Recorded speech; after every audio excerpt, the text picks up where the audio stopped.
All right, guys, finally the anticipation for me is here. I am ready to start making my mat.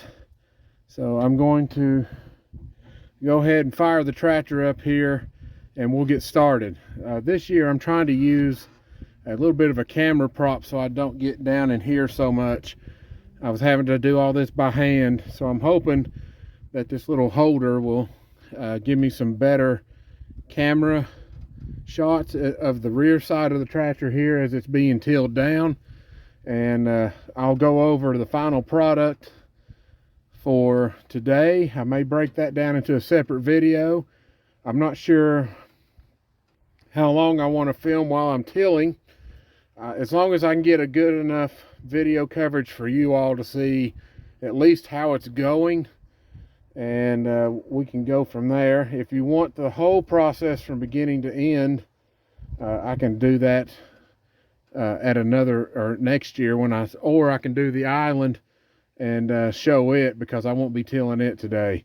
But I will film just long enough here to show you the process of how it's going to look. Some tips for you is trying to do as much non-soil disturbance as possible. So when I make my turns, I'm going to do everything I can to stay out of the food plot to do turns. Every time you turn your equipment, your four-wheeler or whatever, you're digging and compacting soil when you do that. So I'm actually going to try to make sure I do every turn I can outside the food plot this year to keep the mat more even, and that way I don't turn it up and make humps in the dirt to where the tractor tire digs in and just mounds up some dirt. So that way I have better germination and no less issues with having to reseed. All right, so here we go. Let's get this thing fired up and get started.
So far, so good.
Sorry about that. I had a camera malfunction there.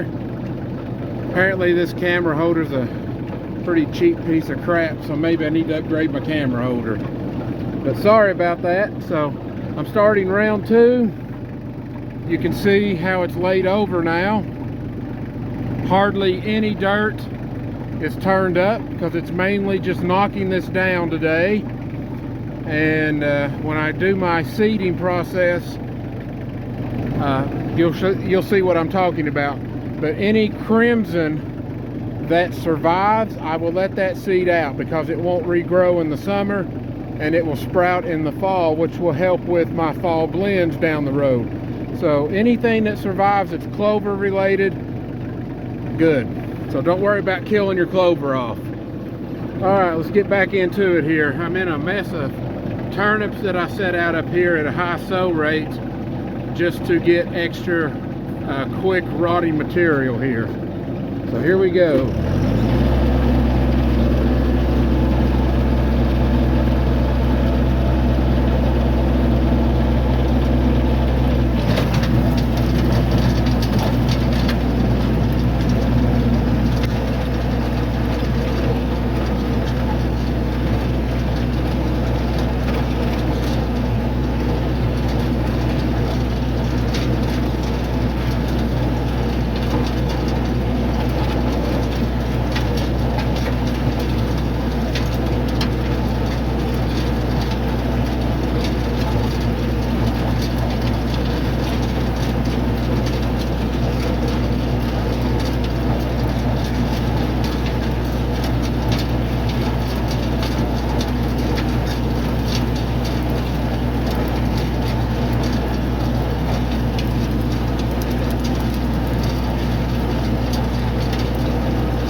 Those rocks in there.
really good crush.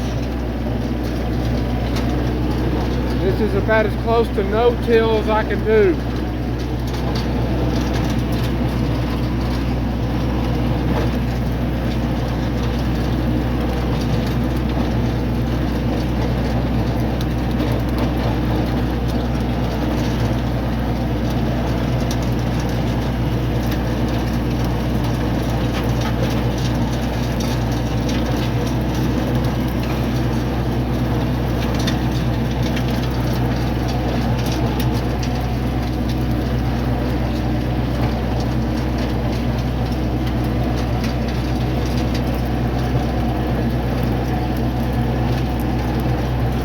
Try to do a little overlap so that way I don't leave any streaks in the food plot.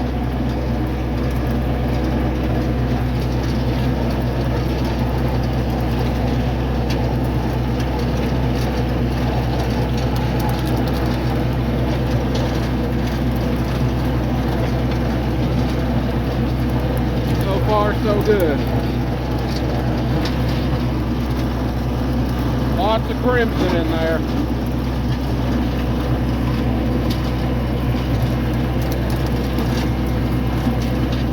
That'll be easy to bust up right there. It's really thin.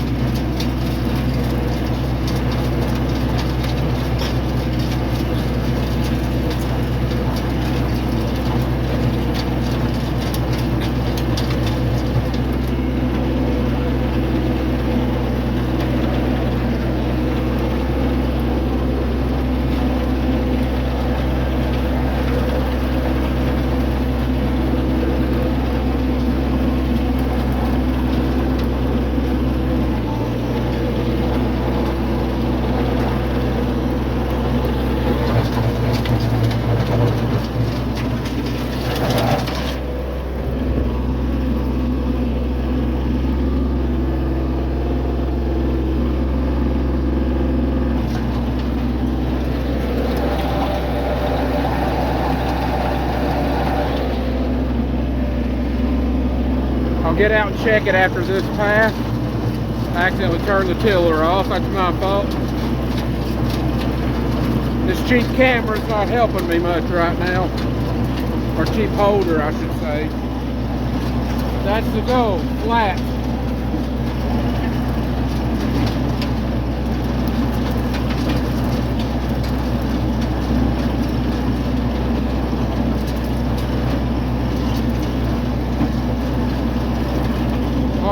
Not all that much dirt turned up unless I'm in a thin area, kind of like that.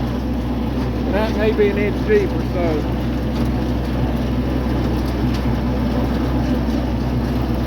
All this extra biomass keeps my tiller higher than it would without any of it here.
Alright guys, sorry about that. I'm going to ditch the camera holder. Let me throttle this down a little bit more. So that thing's just becoming a problem holding on to that. It keeps wanting to pop my camera out. So If you're nervous about doing it this way, if you have to do something similar to this, I usually get out after about 4 or 5 passes and make sure the gearbox is not hot, which it's not, so we're good.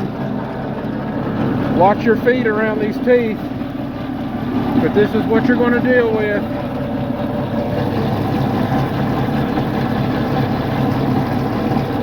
It's all wrapped around the teeth, but it will come out on its own eventually, especially after I go do the pumpkin patch with it.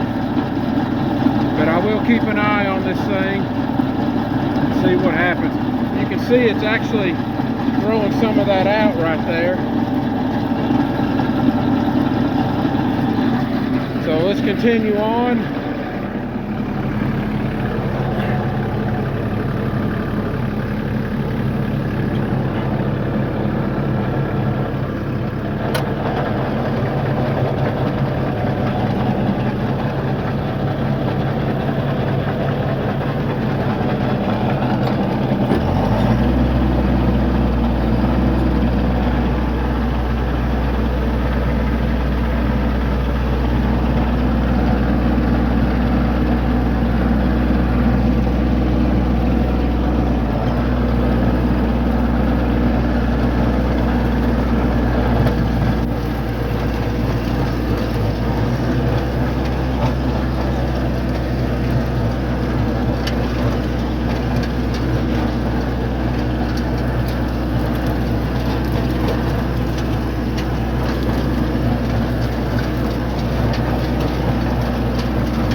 Alright guys, sorry for all these camera problems I'm having. I've never really had that issue before, but today seems to be full of camera problems. But I have reached nearly the halfway point. I mean, I figure about another 3 or 4 more strikes through here and I'll be halfway. But I'm just going to go ahead and give the tractor and the tiller a break. And I want to stress again, a very stark warning that your tiller can overheat and catch on fire if you're not careful. I often make stops to check the gearbox to see if it's hot, the drive system to see if it's hot, and if the temperature gets above what I would want, then I will stop tilling and let the tractor take a break. And it did get warm, and this tiller is losing its efficiency as it's gotten older, and it's having to work harder to achieve pretty close to what it used to do. So I'm not going to risk any further heat stress right now, so we'll let this thing cool back off. I also want to reiterate the fact that you will get a lot of wraparound in there. You can probably see it. Eventually it does work its way out, at least the vast majority of it does for me. But as the teeth have gotten thinner and shallower, and some of them are broken off and gone, the wraparound effect has gotten worse. So make sure that your tiller has good teeth. But I've already made up my mind. I'm just going to get a new tiller because the gearbox is wore out. There was times in here when we were tilling in the past where rocks would get up in here and jam the tiller up when they were closer toward basketball size, and it just put wear and tear and stress on the gearbox. And when you're tilling through this stuff, it just increases the stress on it. So break time for it, and while we're on break, I'll show you the mat. It says I'm trying to reduce the amount of times I'm having to use the tiller. I mean, you can see how it's all up in there and wrapped around in the teeth. Eventually it does come out. I mean, it's not like it's held too firm in there, but that's just kind of the warning I want to dish out to people. I really hate this method. I absolutely hate it, but that's just what I'm doing. Eventually it'll change, but you can see what the tiller has done. It has flattened this down, and we have broken stems. See, pretty much what a crimper does, except I'm using a tiller. But that right there was cereal rye that is all busted up and is now going to die. So I have busted the circulation of the plants. I have created a very healthy looking mat here. And you can see when it does dig into the soil, it's not digging very far. I mean, right there's the base of the plant right there, so it's just barely digging in. So I'm trying to eliminate the hard pan by doing this method. Maybe one day when I get the crimper or make my own, I may try that and crimp it down and don't have to worry about the tiller anymore. But lovely looking mat. Again, I highly stress another way of doing it, but this is just what you're going to see me do for now. The thinner areas, there's more dirt turned up. You can see a few spots in here where it's hitting in the soil. Now some of these thin areas where my screen walls used to be, that's dug in more. So you're looking at about an inch or so deep here, maybe an inch and a half when it's bounced. But it is digging it up. Not very deep, mind you. That's you can kind of see how it's scooped out about an inch deep patty here. So I'm trying to see if I can help with that hard pan problem just by going shallower. But the mat looks good. Can't be happier with that. Everything looks broken. You can see the depth layering now in the food plot. I mean, that first 2 feet right there is really thick, and then it gets thinner and thinner as it gets higher. That looks great. This is all screen wall remnants. You can see how it just flattened that like a pancake and split it open in a whole bunch of places. So that'll allow bugs and insects to burrow in there and help break that down faster. Worms can get in those crevices and feast all they want. But it looks great. So I will continue on from this spot. Probably rest another maybe 20 minutes here, sit in the shade somewhere, rehydrate, and then start all over again. So just waiting process, and then the next video I'll show is what it looks like when it's done. But you pretty much want to see this across the board. All right guys, hang on, more to come.